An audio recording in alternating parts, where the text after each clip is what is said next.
Hello everyone. आपने circuit के कुछ क्वेश्चन को हम करना सीख चुके हैं। अब हम ओम्स लॉ माने इस तरह के क्वेश्चन करना सीखेंगे। ठीक है, इस तरह के क्वेश्चन सीखने के लिए हमें ओम्स लॉ पढ़ना होगा। ठीक है, और ओम्स लॉ में दो चीज़ों को हमें अच्छे से आना चाहिए। एक वोल्टेज जिसे हम पोटेंशियल डिफरेंस के नाम से जानते हैं, और एक करंट। ठीक है, इलेक्ट्रिक करंट। तो what is potential difference and what is electric current? बताओ क्या होता है पोटेंशियल डिफरेंस और इलेक्ट्रिक करंट। तो मैं थोड़ा रिवाइज करा रहा हूँ जो आपने पढ़ा है। ठीक है, इलेक्ट्रिक चार्ज तुम्हारा क्या होता है। सबसे पहले मैं पूरा फुल चैप्टर माने इसी के तुरंत बाद आता है आपका इलेक्ट्रिक करंट। तो यहाँ से हम शुरुआत करते हैं। तो electric charge is the what is electric charge अगर कोई पूछता है, you can tell charge is the property of matter that cause electric force. ये किसी मैटर की ऐसी प्रॉपर्टी है जो इलेक्ट्रिकल फोर्स का कारण बनती है। और इलेक्ट्रिकल फोर्स क्या होती है? इलेक्ट्रिकल फोर्स आप जानते हो, एक होता है रिपेल वाला और एक होता है अट्रैक्ट और एक रिपेल, यानी कि आकर्षित करना और एक प्रतिकर्षित करना। और there are two type of charge, दो प्रकार के चार्ज होते हैं। एक पॉजिटिव चार्ज जिसमें इलेक्ट्रॉन की कमी होती है, उसे पॉजिटिव चार्ज हम नाम दे देते हैं। और जिस कंडक्टर में इलेक्ट्रॉन बहुत ज़्यादा होता है, उसे हम नेगेटिव चार्ज का नाम दे देते हैं। ठीक है, like charges repel each other, ये तो आप जानते ही हो कि अगर कोई सेम चार्ज है वो आपस में रिपेल करेगा, दूर दूर भागेगा। और अनलाइक है, अगर प्लस माइनस है, पॉजिटिव और नेगेटिव है, तो वो अट्रैक्ट करेगा। और चार्ज की ऐसा यूनिट हमने जान चुके थे, कूलाम होता है, कूलाम। और एक 1 कूलाम में 6.25 इंटू 10⁻18 न्यूट्रॉन्स होते हैं। अब यहाँ पर आप वीडियो बंद करो और हल्का सा रफ में जाओ। रफ में जाकर एक बार इसे करके देखो, 1 कूलम में कैसे इतने इलेक्ट्रॉन होते हैं। ठीक है, करके देखो, उसके बाद लौट के आओ। ठीक है, नहीं तो बाद में चले जाना, लेकिन एक बार इसको करना। ठीक है, अब चलते हैं हम इलेक्ट्रिक करंट क्या होता है। ठीक है, इलेक्ट्रिक करंट बहुत मस्त टॉपिक है। इलेक्ट्रिक करंट को हम थोड़ा अपने रफ पर लिख कर बताता हूँ, 1 मिनट रुकिए। इलेक्ट्रिक करंट क्या होता है? जो हमने इलेक्ट्रिक चार्ज पढ़ा, ठीक है, किसी कंडक्टर में इलेक्ट्रिक चार्ज, मान लिया कोई कंडक्टर है, इसमें न्यूट्रॉन प्लस माइनस चार्ज होते रहते हैं। ठीक है, जैसे मान लिया एक कॉपर का वायर है। ठीक है, तो यहाँ पर जितने प्लस हैं ये सब कॉपर हैं, और ये जो माइनस है इसमें ये इलेक्ट्रॉन है। तो जो इलेक्ट्रिक करंट होता है, ये चार्ज को ढके, चार्ज की स्पीड होती है पर यूनिट टाइम। ठीक है, अगर कोई डेफिनेशन पूछता है, आप सीधे कह सकते हो the rate flow of electric charge. Electric charge का rate of flow of electric charge क्या होता है? इलेक्ट्रिक करंट होता है। यहाँ पर जितने इलेक्ट्रिक चार्ज जा रहे हैं, इलेक्ट्रिक चार्ज जो जा रहे हैं जितने समय में जा रहे हैं, उसे हम कहते हैं एम्पेयर। अरे तुमने वो स्पीड पढ़ा है ना, speed is equal to distance upon time.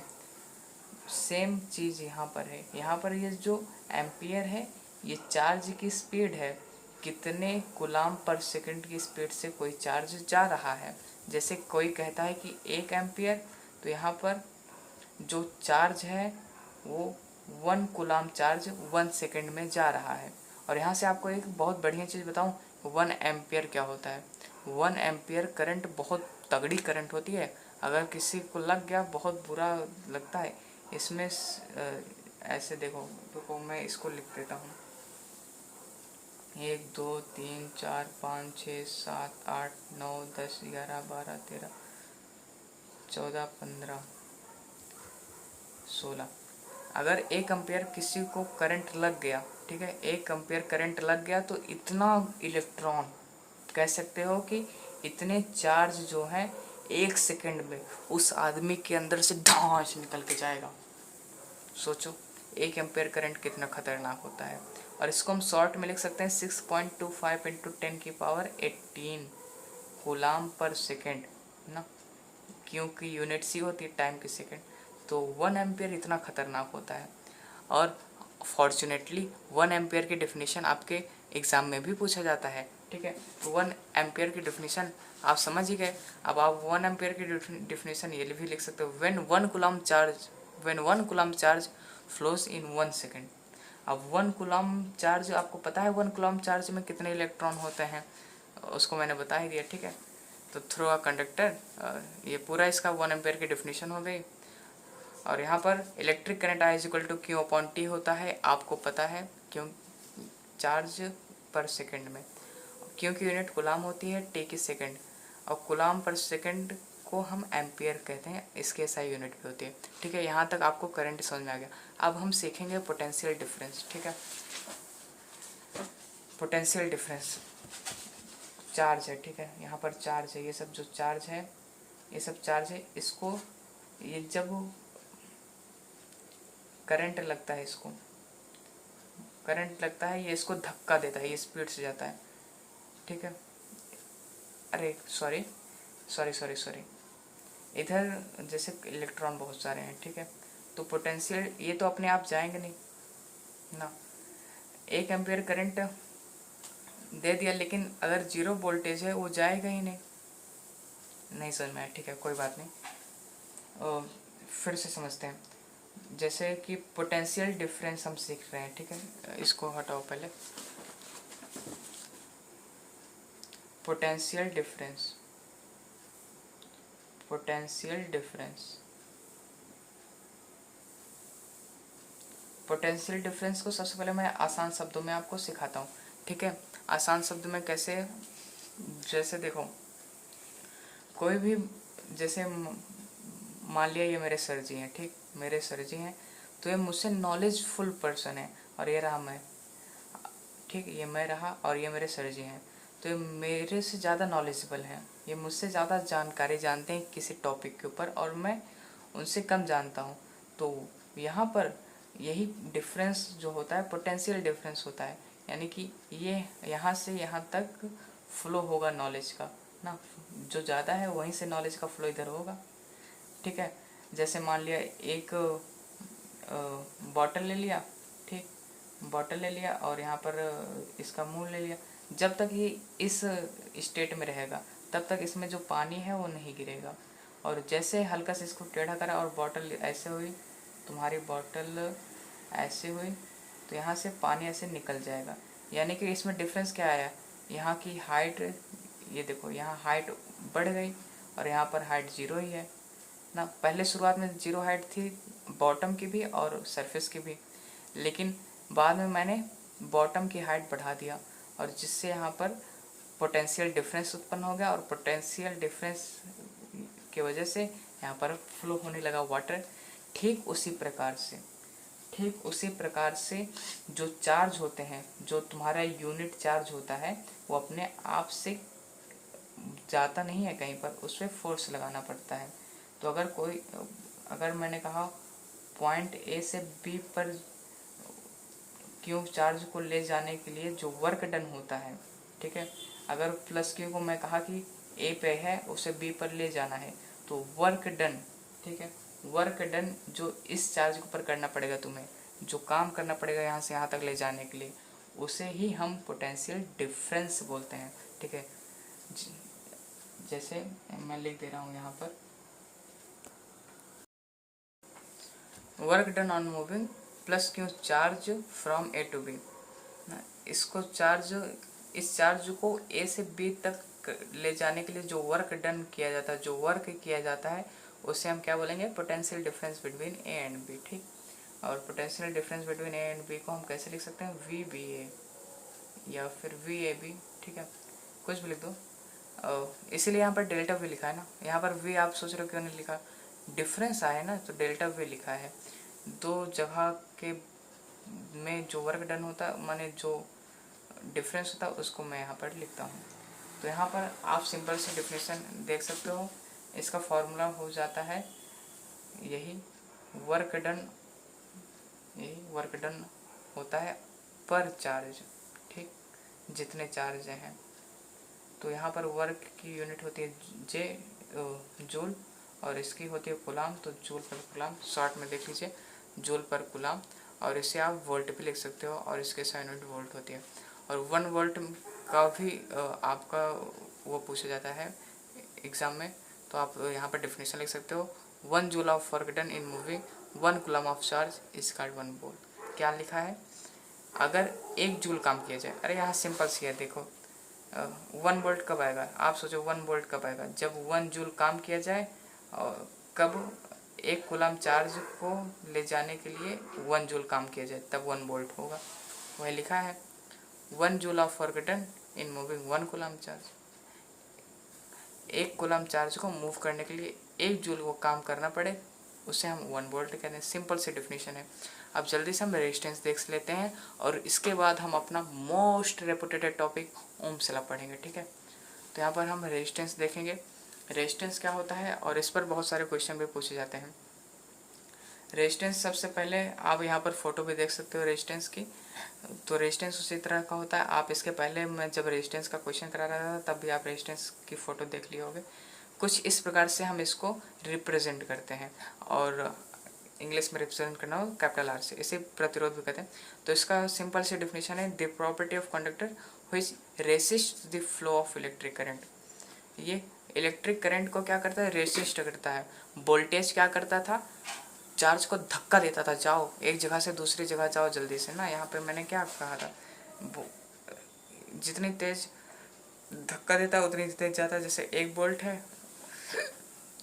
आप सुना होगा ना 440 वोल्ट का झटका, तो वैसे इतना तेज झटका लगता है, तो माने एक चार्ज को एक स्थान से दूसरे स्थान में बहुत तेजी से पहुंचाता है। लेकिन रेजिस्टेंस उसी का उल्टा करता है, रेजिस्टेंस उसको रोकता है, रेसिस्ट करता है।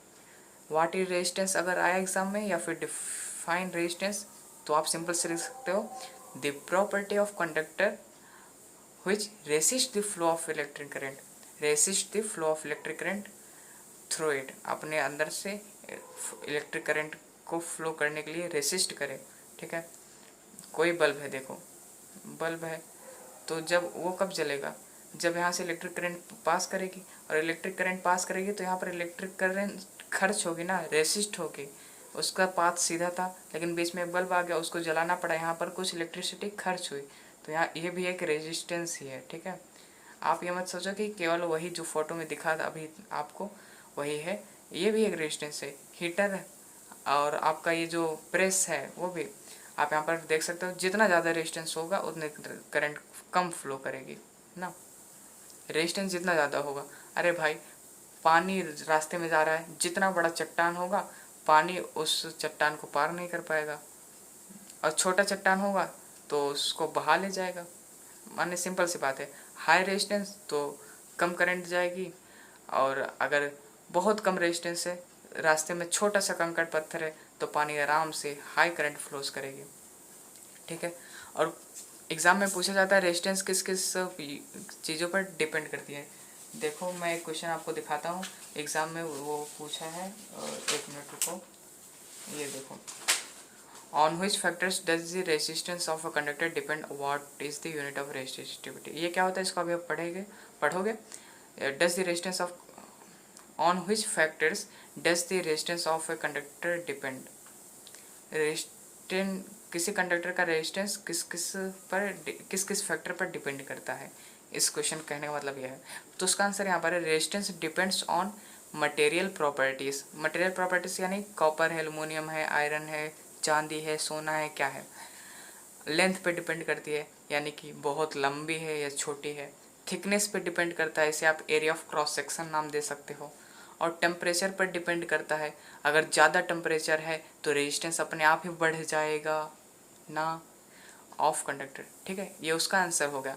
आप इसको यूनिट वाइज में भी लिख सकते हो, जैसे 1 में मटेरियल प्रॉपर्टीज, लेंथ को 2 पॉइंट डाल दो, लेंथ थिकनेस को 3rd डाल दो, या फिर एरिया ऑफ क्रॉस सेक्शन लिख दो, ठीक।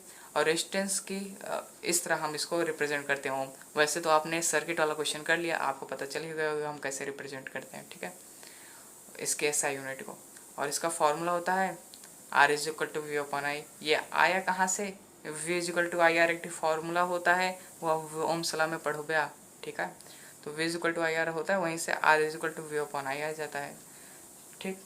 और एक फार्मूला ये होता है R is equal to rho L upon A, ये रो पढ़ते हैं इसको हम अभी पढ़ेंगे, ठीक है। किस में पढ़ेंगे? रेजिस्टिविटी जब पढ़ेंगे उस पर हम न्यूमेरिकल्स करेंगे। मैं क्यों थ्योरी पढ़ा रहा हूँ? क्योंकि न्यूमेरिकल्स पढ़ने से पहले थोड़ा सा ये पढ़ लेते हैं, ठीक है। इस पर भी क्वेश्चन आते हैं, फिर उसके बाद अच्छे से न्यूमेरिकल समझ आएगा, ठीक है। हाँ, तो थोड़ा मैं पीछे आ रहा हूँ, इसके ऊपर मैंने एक क्वेश्चन लिखा था, वो आपको कराने को भूल गया था। रुको, वो क्वेश्चन रहा, ये रहा वो question. How much work is done in carrying a charge of 3 coulomb. तो यहाँ पर आप सीधे लिखो क्यों कितना दिया है 3 कूलम बिटवीन 2 पॉइंट्स, कोई 2 पॉइंट के बीच में एक चार्ज को कैरी करना है, एक चार्ज को 2 पॉइंट्स के बीच में कैरी करना है, ठीक है। तो कितना वर्क डन लगेगा अगर 3 वोल्ट का करंट दिया जाए। तो यहाँ पर हमें क्या पूछा है? वर्क डन, यही है, ठीक। और हमारा फार्मूला क्या होता है? अभी हमने फार्मूला सीखा W upon Q, delta V is equal to W upon Q होता है। और हमें यहाँ पर W निकालना है, तो W is equal to delta V into Q. तो डेल्टा V हमें दिया है 3, इसे डेल्टा पढ़ते हैं, ठीक है। डेल्टा सुंदरवन डेल्टा, हाँ वही वाला डेल्टा, ठीक। हाँ वो दूसरा, ये दूसरा है। तो 3 3 जा 9 जूल आ गया, ठीक है। तो 9 जूल काम करना होगा, ठीक। तो हमारा मोस्ट रिपीटेटेड टॉपिक आ गया है ओम्स लॉ, ठीक है। एक ओम्स लॉ जो वैज्ञानिक थे उन्होंने क्या कहा? बहुत सिंपल सी चीज़ कहा जो आज हम सीख सकते हैं। वोल्टेज जितना बढ़ाओगे करंट उतनी तेज जाएगी ना। वोल्टेज बढ़ाया तो चार्ज को और तेज से धक्का मिलेगा और जिससे करंट तुम्हारी बढ़ेगी, ठीक है। तो Ohm's law states that at constant temperature the potential difference across the conductor, किन्हीं दो कंडक्टर के बीच ना, पोटेंशियल डिफरेंस किन्हीं दो कंडक्टर के बीच जो होता है is directly proportional to the electric current flowing in it. तो जैसे मैं यहाँ पर एक चित्र बना दे रहा हूँ, जिसे आप अपने कॉपी में भी बना सकते हो। ओम्स लॉ अगर आप लिखते हो या फिर लिखे हो, चित्र नहीं बनाए हो तो चित्र भी बना सकते हो, ठीक है। जैसे यहाँ पर है ये करंट का, तो यहाँ पर मैंने अल्टरनेटिव करंट लिया है। मान लिया मैंने सबसे पहले 200 वोल्ट का इलेक्ट्रिक करंट चलाया, 200 का लगाया, तो यहाँ पर बल्ब जली, इलेक्ट्रिक करंट गई, ठीक। यहाँ मान लो 400 वोल्ट लगाया, तो यहाँ पर जितनी स्पीड से जा रही थी उससे और तेज इलेक्ट्रिक करंट जाएगी। फिर 600 किया मान लिया, तो और तेज इलेक्ट्रिक करंट जाएगी। यानी कि जो V होता है, ये वोल्ट, ये जो पोटेंशियल डिफरेंस होता है, ये तुम्हारा इलेक्ट्रिक करंट के डायरेक्टली प्रोपोर्शनल होता है। जिस रेट से तुम्हारा डेल्टा V बढ़ेगा, पोटेंशियल डिफरेंस बढ़ेगा, उसी रेट से तुम्हारा इलेक्ट्रिक करंट भी बढ़ेगा। जितना वोल्टेज बढ़ाओगे उतनी तेज से करंट जाएगी। तो यहाँ से इसको इक्वल्स टू, माने इसके जगह पर ये प्रोपोर्शनल हटाने के लिए हम एक R लेते हैं। R यहाँ पर प्रोपोर्शनलिटी कांस्टेंट है और इसका दूसरा नाम हमने पहले देख चुका है, रेजिस्टेंस है, ठीक। ये है रेजिस्टेंस, ठीक। और एक चीज़ ध्यान रखनी है, ये जो ओम्स लॉ है इसको फॉलो करने के लिए ये चीज़ ज़रूरी है। ये नहीं कि पहले कॉपर का वायर लिया, उसमें 200 वोल्ट का करंट फ्लो किया तो करंट तुम्हारा आ गया मान लो 1 एम्पियर। फिर दूसरा बार आपने यहाँ पर कॉपर की जगह एल्यूमिनियम वायर ले लिया और उसमें 400 वोल्ट का करंट फ्लो कराया और उसमें आ गया तुम्हारा 4 एम्पियर। आप कहे कि करंट मैंने तो दोगुना वोल्टेज बढ़ाया, यहाँ पर दोगुना का बजाय चौगुना करंट बढ़ गया। तो यहाँ पर तुम्हारी गलती है क्योंकि आपने इसकी कंडीशन नहीं पढ़ी थी।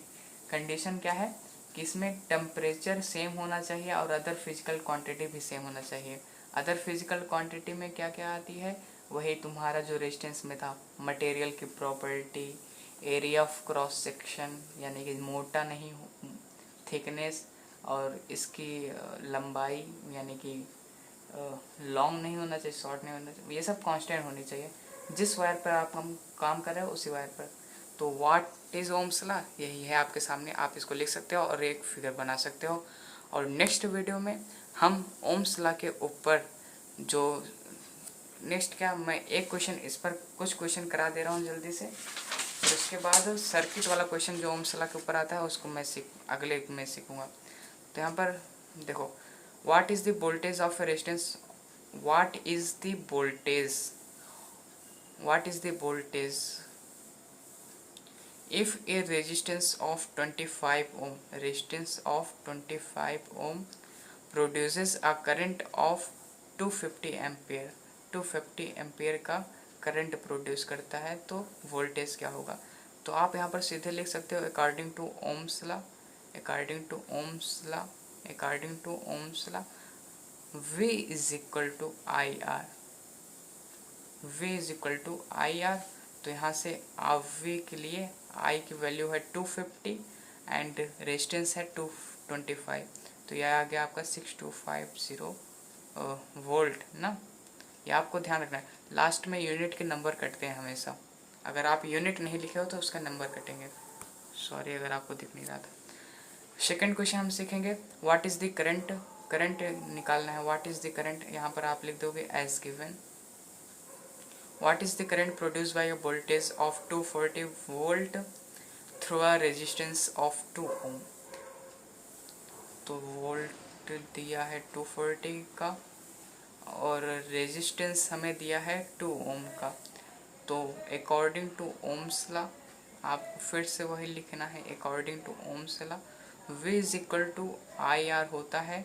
यहाँ पर हमें I निकालना है, तो I यहाँ पर है तो R नीचे आ जाएगा V के नीचे। V है आपका 240, R है 2, तो यहाँ से आपका जो I आ गया वो आ गया 120 एम्पियर।